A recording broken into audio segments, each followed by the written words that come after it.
નમસ્કાર મિત્રો, આપણા ગુજરાતને મેઘરાજાએ ગમરોળી નાખ્યું હોય, ભૂકા કાઢ્યા હોય તેમ રેકોર્ડ તોડ મુશળધાર વરસાદી માહોલ યથાવત છે.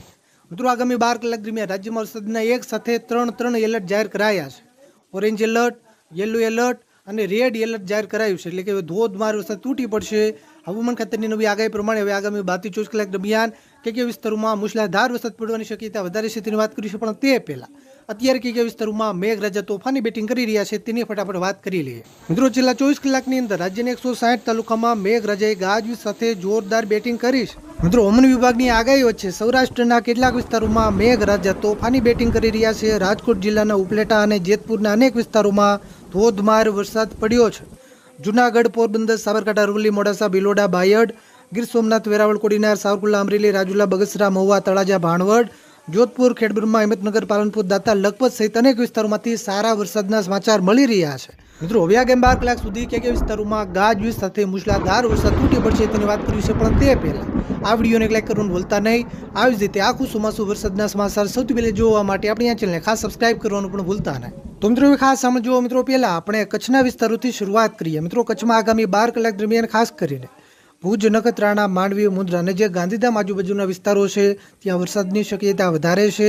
આ વિસ્તારોના છૂટાછવાયા વિસ્તારોમાં સામાન્યથી મધ્યમ વરસાદ, તો એકલ દોકલ ટૂંકા વિસ્તારોમાં મધ્યમ કરતાં થોડો વધારે વરસાદ પણ પડી શકે. મિત્રો, સૌરાષ્ટ્રમાં પણ ખાસ કરીને દેવભૂમિ દ્વારકાથી લઈને ભાવનગર પટ્ટી સુધી ઘણા બધા વિસ્તારોમાં વરસાદી માહોલ યથાવત છે. હજુ પણ આગામી 12 કલાક દરમિયાન આગાહી પ્રમાણે દેવભૂમિ દ્વારકા, જામનગર, રાજકોટ, અમરેલી, બોટાદ, ભાવનગર, જૂનાગઢ, ગીર સોમનાથ અને પોરબંદર જિલ્લાના વિસ્તારોમાં વરસાદ પડવાની શક્યતા વધારે છે. આ જિલ્લાઓના કેટલાક વિસ્તારોમાં હળવો વરસાદ, છૂટાછવાયા વિસ્તારોમાં હળવાથી મધ્યમ વરસાદ, તો અમુક વિસ્તારોમાં ભારે વરસાદ એટલે કે ધોધમાર વરસાદ પણ પડી શકે. મોરબી અને સુરેન્દ્રનગર જિલ્લામાં સામાન્યથી મધ્યમ વરસાદની આગાહી કરાઈ છે. મિત્રો, ઉત્તર ગુજરાતના વિસ્તારોની વાત કરીએ તો ઉત્તર ગુજરાતના વિસ્તારોમાં વરસાદી માહોલ હજુ પણ આગામી 48 કલાક દરમિયાન એટલે કે 2 દિવસ સુધી યથાવત રહેશે. આગામી 48 કલાક દરમિયાન ઉત્તર ગુજરાતમાં ખાસ કરીને સાબરકાંઠા, મહેસાણા અને અરવલ્લી જિલ્લાના વિસ્તારોમાં ભારે વરસાદની શક્યતા વધારે છે. આ વિસ્તારોમાં મધ્યમથી ભારે વરસાદની આગાહી કરાઈ છે. બનાસકાંઠા અને પાટણ જિલ્લાના વિસ્તારોમાં પણ વરસાદી માહોલ જોવા મળશે. આ વિસ્તારોમાં સામાન્યથી મધ્યમ વરસાદ, એકલ દોકલ ટૂંકા વિસ્તારોમાં મધ્યમથી ભારે વરસાદ પણ પડી શકે. મિત્રો, મધ્ય પૂર્વ ગુજરાતમાં ખાસ કરીને અમદાવાદ, આણંદ, ખેડા, વડોદરા અને મહીસાગર જિલ્લાના વિસ્તારોમાં આગામી 12 થી 24 કલાક દરમિયાન વરસાદની શક્યતા વધારે છે. આ વિસ્તારોમાં સામાન્યથી મધ્યમ વરસાદ, એકલ દોકલ ટૂંકા વિસ્તારોમાં ભારે વરસાદ પણ પડી શકે. પંચમહાલ, દાહોદ અને છોટાઉદેપુર જિલ્લામાં સામાન્યથી મધ્યમ વરસાદની આગાહી કરાઈ છે.